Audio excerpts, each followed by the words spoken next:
Om Tat Sat. Welcome to Gyan Bhakti. We focus on spirituality as our journey to enlightenment. Please subscribe for mystical meanings of the scriptures and daily satsang. Our humble prostrations to the all-pervading Brahman, our worshipful Guruji, Swami Jyotirmayananda Ji Maharaj, all sages in scriptures, and to the divinity in each of you. Today we are starting a new scripture, Kundalini Yoga. Commentary is by Sri Swami Jyotirmayananda Ji and narrated by myself, Swami Nikhilananda. Kundalini, as many of you may know, is serpent power. And there are many misconceptions in the West, and there are many videos on YouTube which may be very misleading and may guide the spiritual aspirant improperly. So this book, this mini scripture that we will be studying together, would be the authentic source to guide you in the proper direction. I hope we will all enjoy this together.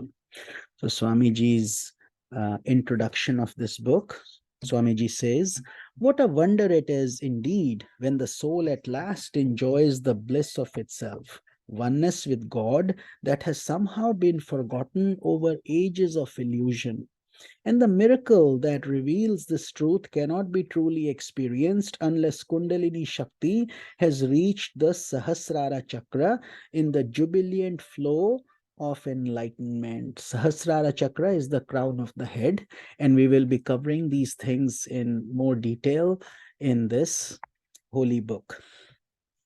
We introduce the reader to the ancient teachings of Kundalini Yoga that have been designed by sages to help the soul to that infinite expansion of consciousness.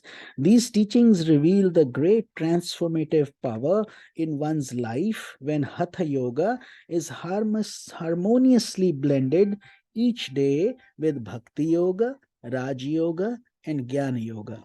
It is this movement in integral yoga that exists as the very heart of all Kundalini Yoga techniques outlined here. It is the sustained commitment to integral yoga that allows Kundalini Shakti to rise securely and steadily to its height of divine perfection. And as a humble seva, service to our Guruji, both Swami Lalita Priyananda Ji and myself, Swami Nikhilananda, we have created a small not-for-profit, and its name is Integral Yoga Foundation. Exactly that, because that is the path that will take us to enlightenment. Karma, bhakti, dhyana, jnana. Action, devotion, meditation, and wisdom. May God bless you with profound inspiration as you journey on these complementary spiritual pathways to enlightenment, the highest consummation of all religious and mystic philosophies of the world. Swami Jyotirmayananda. Chapter 1. What is Kundalini Yoga? The serpent of Kundalini Shakti. Kundalini literally means yoga of coiled up energy. In mystic symbolism, the Kundalini Shakti is represented by a serpent with 3.5 coils sleeping at the base of the spine. The purpose of Kundalini Yoga is to awaken that sleeping serpent. If awakened, it hisses and moves up the spine in great fervor, but charmed by the yogi's power, the serpent glides smoothly up through the spine until it reaches the crown of the head. This cannot be taken literally, of course, but the mystic implication is very profound. The 3 coils represent the gunas, the 3 modes of nature, or prakriti. Those are sattva, the principle of harmony and purity; rajas, the principle of activity; and tamas, the principle of inertia and darkness. The half coil represents the effects of these, or in other words, the mind, ego, subtle elements, gross elements, and all that constitutes the entire universe, which according to yoga is a result of the 3 gunas. Every human being is a repository of an infinite resource of energy, And this is the implication of the figurative representation of Kundalini Shakti, symbolic of cosmic energy lying dormant in every human being. It is possible for anyone to tap that energy source of prana, utilize it, and promote their spiritual advancement. Though described in a highly figurative language, Kundalini Shakti is the pranic energy behind everything a person does and is experienced by every human being in various forms. So, what is prana? Prana is the subtlest form of energy, as the universe storehouse of energy.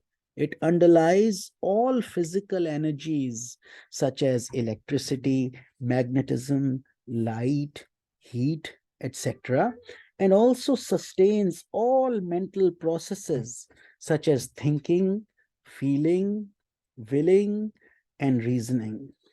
Prana is the manifestation of the Supreme Self as the sustainer of life and the forces in this world. Due to prana, the ocean surges, the sun shines in the heavens, the stars follow their defined courses, and the earth and the other planets revolve around the sun. Due to prana, the rivers flow towards the ocean and the mountains hold their head high in the air. Without prana, there would be no life on earth. Without it, nothing could exist. This is the meaning of prana in a broader sense. In a limited sense, prana is the vital force that sustains life by performing various functions that keep the body alive. So let us review the complex functions of prana. Although prana is one, it is described as many due to its various functions in the body.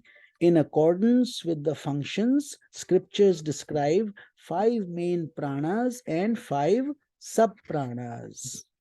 Prana, apana, samana, vyana, and udana.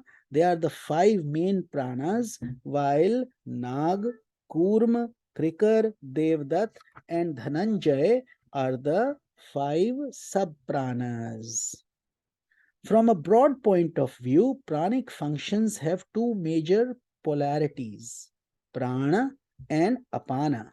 These two are the main vital currents, and their control harmonizes all the functions of the other pranas. So we will continue this discussion on prana and information on prana in tomorrow's satsang. Hari Om Tat Sat.